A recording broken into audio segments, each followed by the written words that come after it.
खेल के मैदान से कि इस शुमारे में आपका खैर मकदम है और हम आज मिल रहे हैं जुमेरात को SHQ radio active YouTube channel पे। आगाज में एक सवाल है मलिक बिलाल का, उसका जवाब देते हैं फिर आगे बढ़ते हैं। ये कहते हैं कि यूरोपियन सुपर लीग क्या चीज है। जी 18 अप्रैल को ये बात सामने आई कि यूरोप में एक नई फुटबॉल लीग शुरू करेंगे और इसमें 12 क्लब्स ने साइन किया है। टोटल में 20 होंगे, 15 रहेंगे परमानेंटली, 5 रोटेशन से आएंगे जाएंगे और ये आपस में खेलेंगे और पैसा आपस में बांटेंगे। और ये जो क्लब थे उसमें Arsenal, Chelsea, Liverpool, Manchester United, Tottenham Hotspur, ये इंग्लैंड के Barcelona, real Madrid, Juventus, Inter Milan, AC मिलान, देखिए टॉप क्लब हैं दुनिया के। इसके साथ मैनचेस्टर सिटी भी होगी, एथलेटिको मैड्रिड भी होगा। तो पर 15 कोई भी रिजल्ट दें वो हर बार इसमें होंगे, 5 रोटेशन से आएंगे जाएंगे, 20 होंगे टोटल में क्लब। ये Liverpool, Manchester United, real Madrid और यूवेंटस ने मूव की थी कि हम ऐसा करेंगे। मेरे ख्याल में जो क्लब वाले हैं उनका पेट नहीं भरता है पैसा कमा कमा के यूरोप में, तो उन्होंने कहा कि ये जो होती है चैंपियंस लीग, उसके बाद यूरोपियन लीग, इतनी टीमें खेलती हैं, इतना वक्त लगता है, फिर पैसा कमाते हैं, इकट्ठे ही कमा लेंगे हम ही आपस में खेल के, क्योंकि इंपॉर्टेंट हम क्लब है। लेकिन 18 अप्रैल को बात हुई और एक हफ्ते में विड्रॉ हो गई, लेस देन 1 वीक में, क्योंकि सीधी बात कही गई कि आप लोगों को ना तो हम वर्ल्ड कप में खेलने देंगे इन प्लेयरों को, ना तो हम इनको यूरोपियन चैंपियनशिप में खेलने देंगे। और जब बात फैलेगी तो हो सकता है कि अफ्रीकन कंट्रीज और साउथ अमेरिकन कंट्रीज भी अपने नेशनल टीम्स में इनको ना खेलने दें, तो इसीलिए ये विड्रॉ हो गया। पहले जिनने विड्रॉ किया वो EPL की टीमों ने किया, इंग्लिश प्रीमियर लीग की यूनाइटेड और सिटी ने, लिवरपूल ने, आर्सेनल ने, चेल्सी ने, टॉटनहम हॉटस्पर ने, और उसके बाद बाकी भी कटाई में पड़ गए और ये यूरोपियन लीग टेक ऑफ नहीं कर सकी, या यूरोपियन सुपर कप जो है वो टेक ऑफ नहीं कर सका। मूव थी या कोशिश थी, लेकिन क्यों थी किसी को समझ नहीं आया। जरूरत क्या है ये भी कोई नहीं जानता, में इतनी फुटबॉल हो रही है तो, लेकिन it fizzled out very fast, it didn't happen. यहां से बांग्लादेश और श्रीलंका का टेस्ट मैच जा रही है, बांग्लादेश दम के बैटिंग कर रहा है, जम के। तमीम के 90, मोमिन और शांतु की सेंचुरियां, तो एक बड़े तो टोटल की तरफ बांग्लादेश चला गया और बहुत बड़ा टोटल बना है उन्हें। और वहां से क्रिकेट की बात करेंगे, यकीनन करेंगे। IPL में कलकत्ता नाइट राइडर्स का हालात ठीक नहीं है, टॉप ऑर्डर टोटली फेल हो रहा है, बैटिंग नहीं चल रही है मॉर्गन समेत उनकी, और सनराइजर्स ने आखिरकार एक मैच जीत लिया। सनराइजर्स में पोटेंशियल है कि वो अच्छा खेलें, और उसमें जो एक रेवोल्यूशन है वो इस बार खलील अहमद है। हमने उनको पहले भी बॉलिंग करते देखा है, हमने सोचा था उनको जल्दी इंटरनेशनल क्रिकेट में ले आए, लेकिन आज थोड़ी बॉडी बढ़ा ली है उन्हें, पेस 145 तक ले गए हैं, एग्रेसिवली बहुत अच्छी बॉलिंग कर रहे हैं खलील। और एक और इंटरनेशनल सीन पे जो था प्लेयर वो वापस आ रहा है। शमी इन पैचेस अच्छी बॉलिंग कर रहे हैं, बुमराह ज़्यादा ख़ास बॉलिंग नहीं कर रहे हैं, मैं उनका कह रहा हूँ जिनसे एक्सपेक्टेशन है। भुवनेश्वर भी कोई ख़ास बॉलिंग उतनी नहीं कर रहे हैं। चार दोनों जो है वो अच्छी बॉलिंग कर रहे हैं। और जो डैड्स आर्मी है CSK 35, 40, 37, 41, 42 साल के प्लेयर लेके मैचेस जीत रही है अब। और जहाँ टोटल 150 नहीं जा रहा था वहाँ 200 भी बन रहे हैं और दूसरी टीम भी बना रही है। जो हालात हैं उन हालात में प्लेयर सेटल हो रहे हैं, लेकिन कंडीशन टफ है इनसाइड एंड आउटसाइड बहुत इस साल IPL के लिए। क्या एंड तक IPL जा पाएगा इन हालात में, क्या कंप्लीट हो पाएगा? It's questionable, may be not. अगले सवाल पूछते हैं तुरुवांग हम शुपियन से, कहते हैं कि काउंटी क्रिकेट और IPL का दोनों साथ साथ चल सकते हैं, दोनों एक जैसे टूर्नामेंट नहीं है जी। कि काउंटी में सिर्फ 20 ओवर्स के मैच नहीं है, उसमें 50 भी है, उसमें 4 दिन का मैच भी है। तो काउंटी एक बहुत बड़ा सर्कल है जो साल भर चलता है, 6 महीने से चलता है, 6.5 महीने क्रिकेट खेला जाता है। तो ये सिमिलर नहीं है किसी सूरत में। और जो भी प्लेयर हैं अभी भी जिनको अपनी बैटिंग टेक्निक दुरुस्त करनी होती है, बॉलिंग में सस्टेन्ड बॉलिंग करने की आदत रखनी पड़ती है, कि इंटरनेशनल क्रिकेट में थोड़े कमज़ोर पड़ गए हैं या आना चाहते हैं, वो काउंटी क्रिकेट खेलने जाते हैं कि हफ्ते में 4-5 दिन खेलना है, उससे वो अपनी स्किल्स वापस डेवलप करते हैं। जहीर अब्बास कहते हैं मिसिंग रशीद निज़ाम में, वही टू मिसिंग है, no doubt about it, integral and very good part of खेल के मैदान से। कम बैक होगा, कोई परवाह नहीं, थोड़े हमारे कोविड के हालात सुधर जाएं तो कम बैक होगा उनका। لیکن یہاں میری گزارش ہے آپ سب سے، کرکٹ میچز چل رہے ہیں، ٹورنامنٹس چل رہے ہیں، گلے مل رہے ہیں آپ لوگ، اور ساتھ میں پرائز ڈسٹریبیوشن ہو رہا ہے، پھر اب فیس بک پہ ہمارے چینلز ہیں، یہاں ہیں وہاں ہیں، وہ گودیوں میں ایک ہی گھس رہے ہیں. کچھ شرم کریں آپ. دائیں بائیں لوگ مر رہے ہیں، دائیں بائیں کووڈ میں انوالو ہیں. آپ کے گھر میں آپ کی عمر سے بڑے لوگ ہیں، کیا لے کے جا رہے ہیں گھر ان کے لیے آپ؟ مجھے نہیں ہوگا، ہر ایک ہی سوچتا ہے یار یہ دوسرے کے لیے، مجھے کیسے ہوگا. لیکن جب ہو جاتا ہے پتہ نہیں چلتا کہاں سے آیا کہاں چلا گیا. اور اب اس سے یوتھ اور ینگسٹر بھی نہیں بچ رہے. So please mind it. کھیل ٹھیک ہے، کھیل پھر ہوں گے، لیکن جب سب بچیں گے. عاشق مہتاب سوال پوچھتے ہیں کہ زمبابوے اور پاکستان سیریز کے بارے میں آپ کا کیا خیال ہے؟ ایک میچ تو ہو گیا، تھوڑی دیر میں بات کریں گے. پہلے ہم جائیں گے جاوید پرے کے پاس، اور جاوید پرے بات کریں گے 3Ws کی. جب وہ بات کر لیں گے اس کے بعد میں تھوڑا انالیسس کروں گا ان کا، اور اس کے بعد ہم پاکستان کا اور زمبابوے کا پہلا T20 ڈسکس کریں گے. تو اوور ٹو جاوید پرے. اگست 1957 کی بات ہے. لندن کے اوول گراؤنڈ پر ویسٹ انڈیز اور انگلینڈ کے مابین ٹیسٹ میچ کھیلا جا رہا تھا. انگلینڈ کے 412 رن کے بڑے سکور کے مقابلے میں ویسٹ انڈیز کی ٹیم پہلی اننگ میں محض 89 رنز بنا کر آؤٹ ہو گئی اور ٹیم کو فالو آن کرنا پڑا. ویسٹ انڈین ٹیم وہ میچ ہار گئی، لیکن نہ صرف ویسٹ انڈیز بلکہ دنیائی کرکٹ کے لیے وہ بڑا تاریخی ٹیسٹ میچ تھا. تاریخی اس اعتبار سے کہ وہ اس ویسٹ انڈین تگڑی کا اکٹھے آخری ٹیسٹ میچ تھا جسے دنیائی کرکٹ 3Ws کے نام سے جانتی ہے. 3Ws کی اس تکڑی نے مسلسل 10 سال تک ویسٹ انڈیز کے لیے اہم خدمات انجام دی.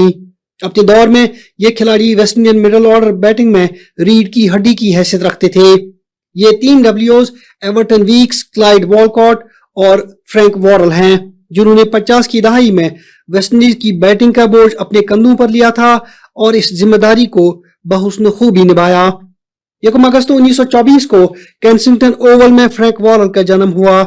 محض 18 ماہ کے اندر اندر ہی اسی علاقے میں ایورٹن ویکس اور کلائیڈ والکاٹ کا بھی جنم ہوا.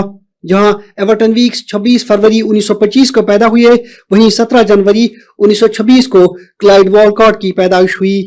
جنوری 1948 میں ایورٹن ویکس اور کلائیڈ والکاٹ نے انگلینڈ کے خلاف ویسٹ انڈیز کے لیے اپنے ٹیسٹ کیریئر کی شروعات کی. اس کے محض ایک ماہ بعد تیسرے فرینک وارل نے بھی اسی سیریز میں اپنے ٹیسٹ کرکٹ کا آغاز کیا. یہ تینوں کھلاڑیوں کا اکٹھے پہلا ٹیسٹ میچ تھا. فرینک وارل، جن کا یہ ڈیبیو ٹیسٹ میچ تھا، محض 3 رن کی کمی کی وجہ سے سینچری مس کر گئے اور 97 رنز بنا کر آؤٹ ہوئے.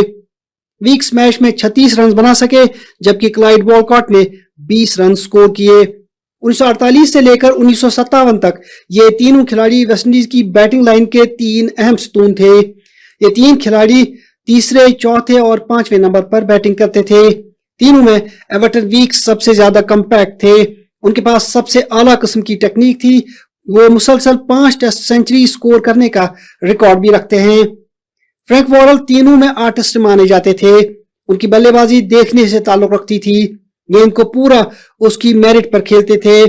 وہ لیفٹ آرم میڈیم پیس بالنگ بھی کرتے تھے اور ایک ٹیسٹ اننگ میں ان کی بہترین بالنگ 70 رنز دے کر 7 وکٹ ہے. کلائیڈ والکاٹ بڑے تھرلنگ قسم کے کرکٹر تھے. وہ بڑے ہارڈ ہیٹنگ قسم کے بلے باز تھے اور اپنی دھواں بیٹنگ سے بہترین بالنگ اٹیک کو تہس نہس کر کے رکھ دیتے تھے. وہ ابتدائی دنوں میں وکٹ کیپنگ کی ذمہ داری سنبھالتے تھے، لیکن اپنے لمبے قد کی وجہ سے انہیں کمر کے درد نے آگیرا، لہذا انہیں یہ ذمہ داری بعد میں چھوڑ دینی پڑی. اس تگڑی کو سب سے زیادہ پذیرائی 1950 کے تاریخی انگلش دورے میں حاصل ہوئی. سیریز کے دوسرے ٹیسٹ میچ میں کلائیڈ والکاٹ نے 168 رنز بنائے اور آؤٹ نہیں ہوئے. ٹرینٹ برج ناٹنگھم کے اگلے ٹیسٹ میچ میں فرینک وارل نے 261 اور ایورٹن ویکس نے 129 رنز بنائے. دونوں نے چوتھے وکٹ کے لیے 283 رنز جوڑے اور ویسٹ انڈیز کو واضح برتری سے کامیابی دلا دی. 1953 میں سبینا پارک کنگسٹن جمیکا میں بھارت کے خلاف وارل نے 237، والکاٹ نے 118 اور ویکس نے 109 رنز بنائے. اگلے سال پورٹ آف اسپین کے ٹیسٹ میں انگلینڈ کے خلاف ویکس نے 206، وارل نے 167 اور والکاٹ نے 124 رن سکور کیے. ان 3 کھلاڑیوں نے اکٹھے مل کر جو 29 ٹیسٹ میچ کھیلے ہیں ان میں 49.62 کی بہترین اوسط سے 60,067 رن بنائے ہیں، جن میں 22 سینچریاں بھی شامل ہیں. इन 29 टेस्ट मैचेस में सबसे उम्दा रिकॉर्ड फ्रैंक वॉरेल का रहा, जिन्होंने 51.97 की औसत से 2443 रन स्कोर किए।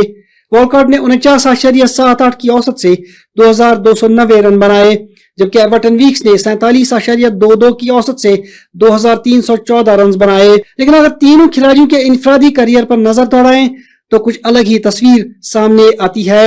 यहाँ एवर्टन वीक्स का रिकॉर्ड सबसे आला नजर आता है। 58.6 की उम्दा एवरेज से उन्होंने कुल 4455 रन बनाए। क्लाइड वॉलकॉट ने 56.18 की औसत से 3798 और फ्रैंक वॉरेल ने 49.48 की औसत से 3860 रन स्कोर किए। 1928 में वेस्टइंडीज के टेस्ट क्रिकेट में कदम रखने से लेकर जनवरी 1948 तक अगर टीम के मिडिल ऑर्डर पर नजर दौड़ाएं तो नंबर 3 से लेकर नंबर 6 तक के बल्लेबाजों की औसत 29.38 रही है। इसके मुकाबले में इसी वक्त के दौरान ऑस्ट्रेलियन बल्लेबाजों की औसत 35.42 और इंग्लिश बल्लेबाजों की 35.57 रही है। इसके बाद 1948 से लेकर 1958 तक के 10 सालों की औसत का अगर मवाजना किया जाए तो ऑस्ट्रेलियन बल्लेबाजों की औसत 39.15, इंग्लैंड की 36.32 और भारत की 36.5 रही है।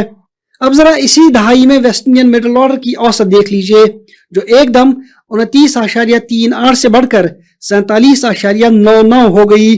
43 सेंचुरियों और 65 निस्फ सेंचुरी के साथ वेस्टइंडीज उस दहाई में बल्लेबाजी में पूरे जोबन पर था, और जाहिर है इसकी सबसे बड़ी वजह टीम में 3 डब्ल्यूज की मौजूदगी थी।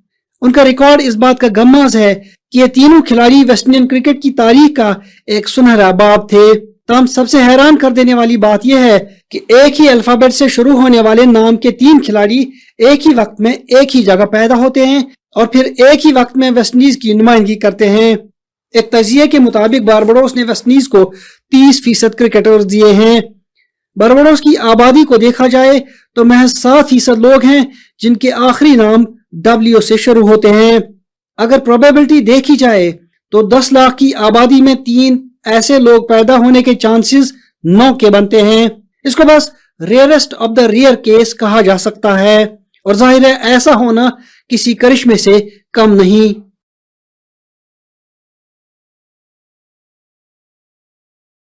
तो ये बात हो रही थी वॉरेल, वीक्स और वॉलकॉट की।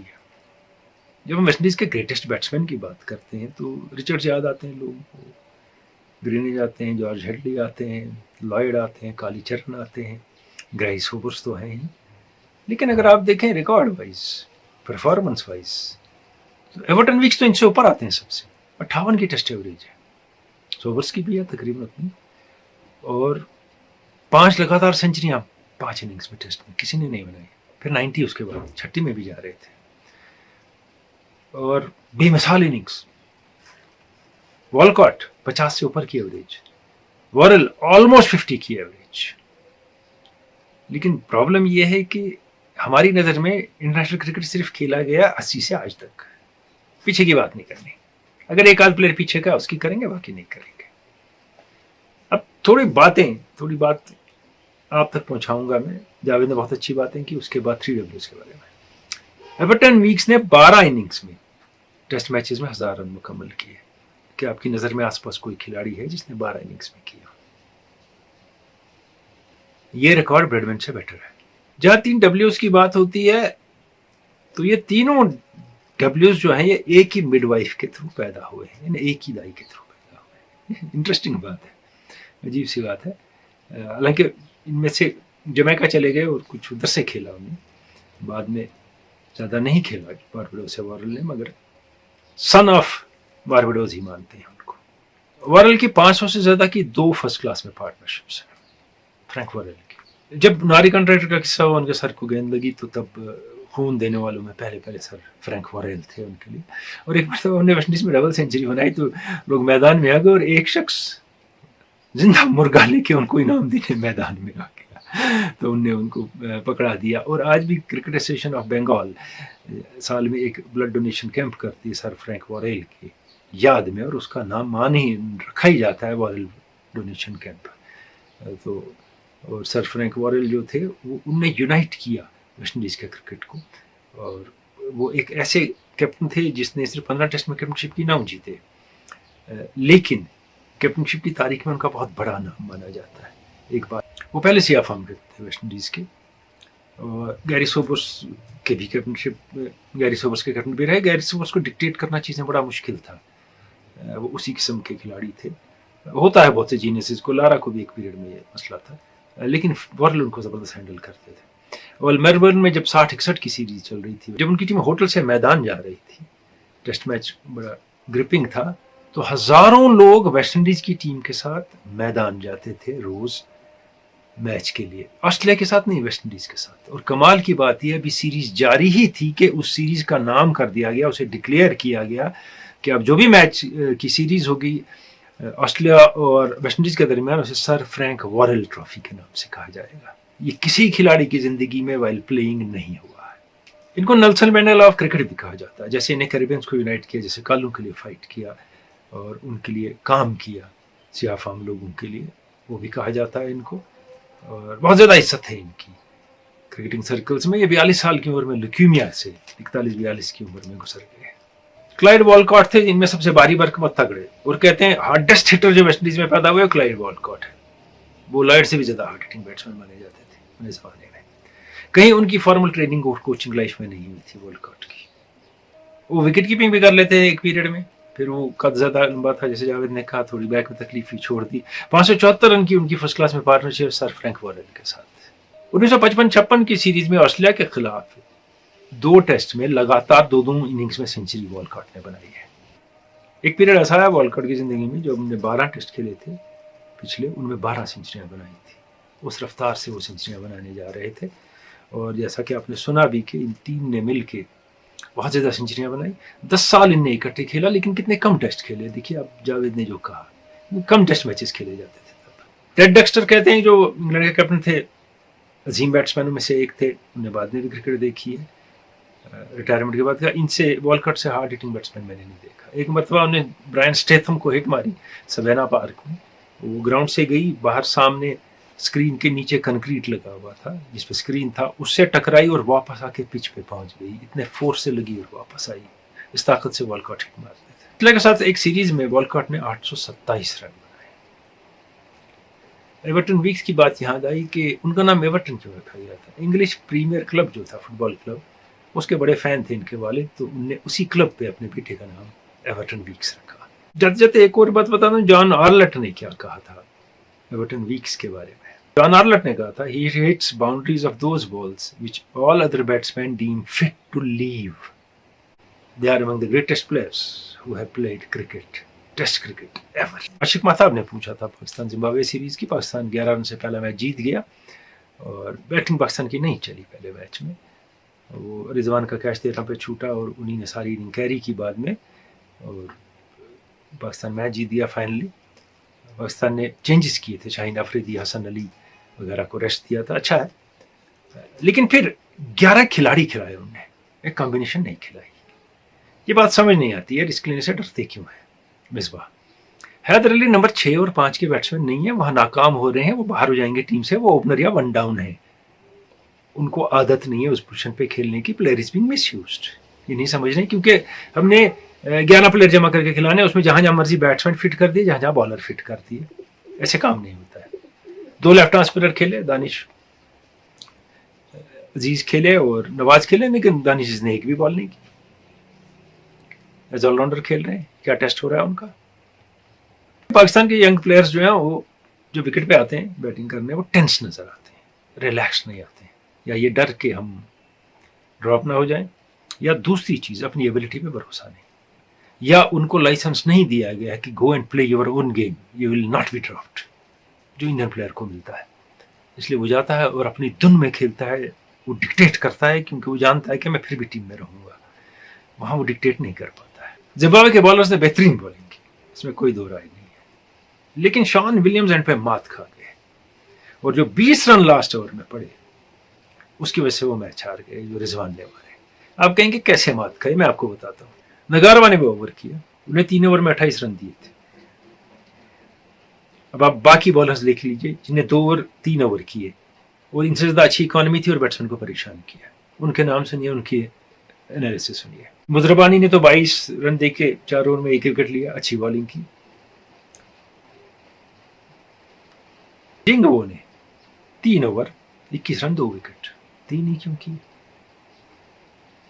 3 ओवर 24 रन 2 विकेट, मगर उन्होंने 3 ही ओवर क्यों की जब उन्होंने इतनी एक्यूरेट बॉलिंग की थी। उनका कमबैक था 5 साल बाद, बैटिंग भी उन्होंने अच्छी की। मदेरा ने 2 ओवर 11 रन 2 विकेट, 2 ही ओवर, जिसने 3 ओवर में 28 दिए वो चौथा करता है, और वो भारी पड़ा इन पे। और पाकिस्तान की टीम में एक ही पार्टनरशिप हुई 34 रन की, फखर जमान की और रिजवान की, और आखिरी विकेट की 25 रन की पार्टनरशिप हुई जिसमें सारा स्कोर रिजवान ने ही किया। जिम्बाब्वे ने बड़ा पॉजिटिव आगाज किया, लगता है बैट्समैन अच्छे हैं उनके, लेकिन रास्ता खो गए वो 10 ओवर के बाद। 10 ओवर में 73 पे 2 थे जिम्बाब्वे के, फहीम अशरफ पिट चुके थे और बाकी फास्ट बॉलर सेटल नहीं हो रहे थे। हसनैन ने एक स्पेल अच्छी की थी और Pakistan was at loss what to do next. इसके बाद विकेट गिरने का सिलसिला हुआ पेयर्स में, पहले भी पेयर्स में गिरे थे और ये रुका नहीं, कुछ ज़्यादा रिस्क ले लिए। ग्रेग इवंस ने बहुत अच्छी बैटिंग की थी, लेकिन कुछ ज़्यादा रिस्क ले लिया और वो बहुत अच्छे बैट्समैन हैं।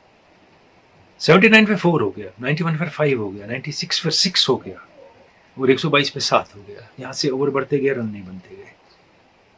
73 यानी उसके बाद 77 रन बनाने थे नकली 10 ओवरों में आगे, और 8 खिलाड़ी थे, लेकिन वो प्लेयर नहीं कर पाए। और उस्मान कादिर ने विकेट लिए इन बिटवीन, बहुत ज़्यादा अच्छी बॉलिंग नहीं की लेकिन विकेट ले लिए।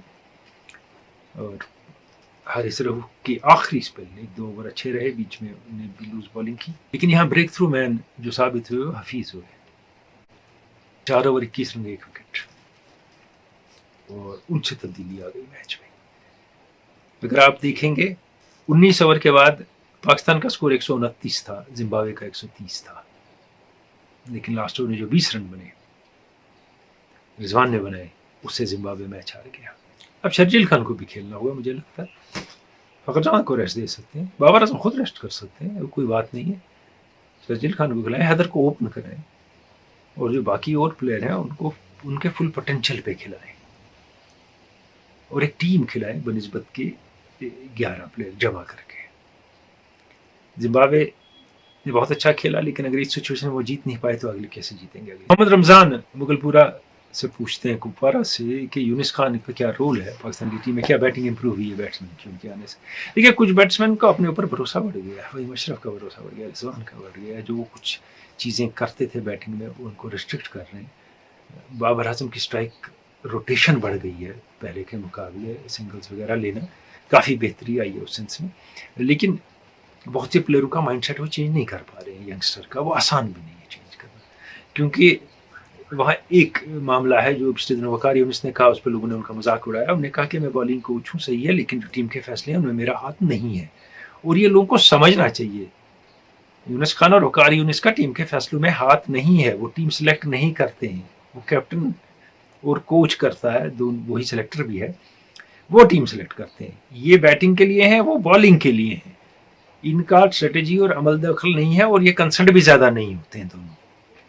तो जब वो ये बात कहते हैं वो सही बात कहते हैं, गलत नहीं कहते हैं, लेकिन वो सजेस्ट कर सकते हैं कि इस प्लेयर को खिलाया जाए, उसको बॉलिंग दी जाए, उसको इस नंबर पे किया जाए।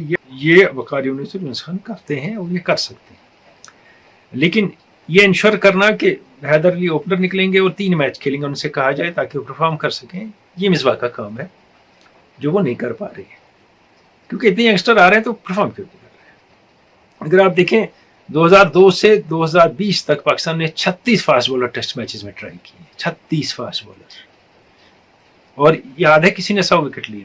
क्या आप बता सकते हैं कि लास्ट फास्ट बॉलर कौन है पाकिस्तान का जिसने 200 टेस्ट विकेट लिए? कंसिस्टेंसी की बात है, लगातार खेलने की और परफॉर्म करने की। वकार यूनिस, तब से आज तक किसी फास्ट बॉलर ने पाकिस्तान के 200 विकेट नहीं लिए। इसका मतलब है लैक ऑफ कंसिस्टेंसी और lack of faith the selectors show in their players. Chopping का सिलसिला आज का नहीं है, ये पिछले 15 साल से चल रहा है। कुछ फास्ट बॉलर आए, बहुत अच्छा परफॉर्म किया, नहीं चल रही। अभी अब न्यूजीलैंड गई थी पाकिस्तान की टीम, सोहेल खान जहां बहुत अच्छा परफॉर्म कर सकते थे, मूवमेंट बहुत है बॉलिंग में, एक भी मैच नहीं खेला, घर आए तो निकाल दी गई टीम से। तो ऐसे बहुत आए, मैं उन्हीं की एक एग्जाम्पल नहीं दे रहा हूँ। तो पिछली बार मैंने जुनैद खान की बात की थी।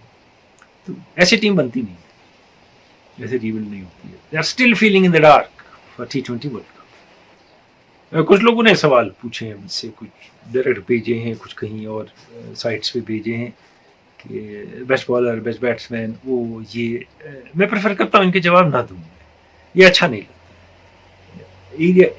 पीरियड अलग होता है, टाइम अलग होता है, सिचुएशन अलग होती है, इक्विपमेंट अलग होता है, कवानीन थोड़े से तब्दील होते हैं, ग्राउंड रियलिटीज चेंज होती हैं, era to era, period to period, फिर प्लेयर कंपेयर नहीं हो सकते।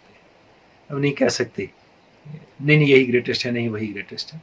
और इस भीड़ में बहुत से पीरियड्स हैं, बहुत से लोग हैं, बहुत से खिलाड़ी हैं जिनको लोग भूल जाते हैं। अगर आप कर सकते हैं ये, तो आप थोड़ी सी क्रिकेट हिस्ट्री पढ़िए, थोड़े इंग्लैंड के ग्रेट्स की देखिए, ऑस्ट्रेलिया के ग्रेट्स, न्यूजीलैंड के, इंडिया के पुराने पॉली उमरिगर, चंदू बोड़े, विजय हजारे वगैरह, पाकिस्तान के अनीम मोहम्मद, इम्तियाज़ अहमद, सईद अहमद और फजल महमूद, मोहम्मद हुसैन और बहुत लोग आए हैं ग्रेट सारी टीमों में।